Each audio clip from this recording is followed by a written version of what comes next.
alors que les compagnies pour lesquelles il travaillait auraient pu lui donner des bateaux. Pour ces expéditions, cela sous-entend quelque chose de travers. Je l'ignore, mais il m'est nécessaire de toujours revenir sur mes doutes de départ, sur le fait que son travail de surface était celui de naturaliste, qui doit étudier les espèces marines et d'autres mammifères.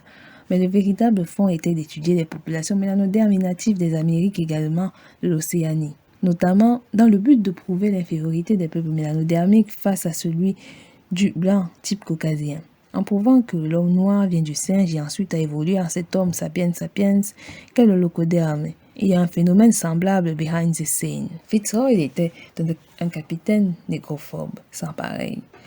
Il s'était mené d'une expérience, civilisé 3 natifs dont 2 jeunes hommes et une femme.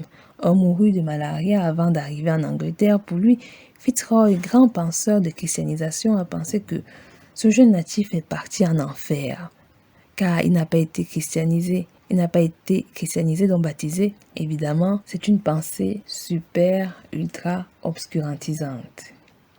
Mais c'est normal car cela fait partie de leur culture dans ce point de vue occidental. Et ensuite, il était prévu de les amener en Angleterre. Pourquoi à votre avis? Dans le but peut-être de montrer à quel point il est possible de dompter des êtres qui ne leur ressemblent pas et de créer en fait des parfaites copies d'eux, même si évidemment la forme physique ne changera pas, au moins les attitudes seront occidentalisées. Il s'agit d'un procédé d'assimilation, mais j'appellerais cela des transformations comportementales et psychologiques spirituelles, d'une perversité en des choses qui ne sont pas. Dans ce cas présent, les transformer en barbares locodermes, sans toutefois avoir la peau locodermique.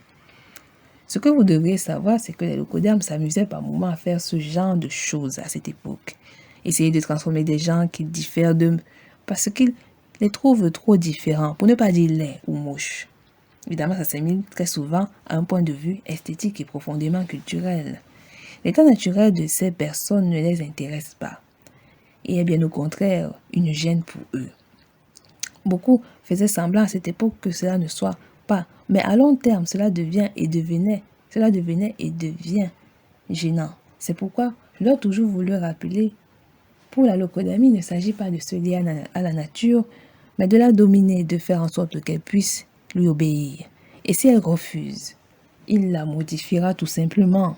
Je suis sûr que certains noirs se reconnaîtront à peu près dans ce type d'histoire, où des locodermes mâles comme femelles ont essayé de les rendre comme eux, pour qu'ils soient plus acceptables pour eux et pour la société, donc pour leur société à eux.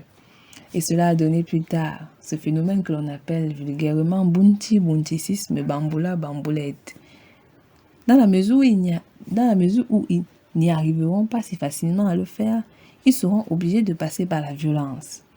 Et pour d'autres, notamment les hommes à cette époque, de passer par le viol et donc donner naissance à des enfants moitié eux, qui pourront de par l'éducation et la fréquentation, évidemment, pour ceux du milieu bourgeois ou moyen, par l'école, se rapprochera d'autres enfants qui sont locodermes et finira sûrement avec un locoderme et donc continuera l'espèce locodermique.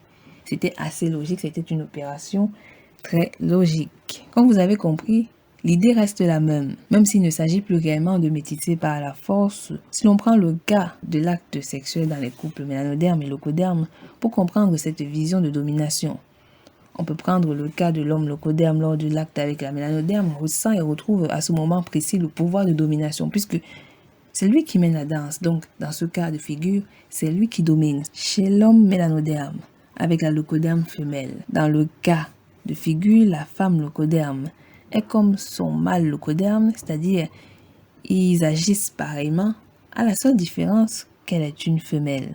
Et donc, réfléchir autrement pour dominer l'homme noir dans l'acte sexuel. Cela démontre toujours la domination des locodermes sur les noirs. Même si durant l'acte, les noirs pensent qu'il s'agit évidemment d'un acte normal qui se passe entre deux êtres sexuellement attirés, mais en fait, dans l'esprit, le mental du locoderme, c'est un moment d'assouvissement très particulier pour l'homme locoderme et sa femme locoderme. Je dirais toujours que l'homme locoderme a sa femme locoderme. C'est très important de toujours lier les deux, même si un est dans un couple mixte et l'autre pas, il est toujours important de relier que l'homme locoderme est comme sa femme locoderme. Ce sont des espèces qui sont semblables. Darwin était très admiratif de Fitzroy.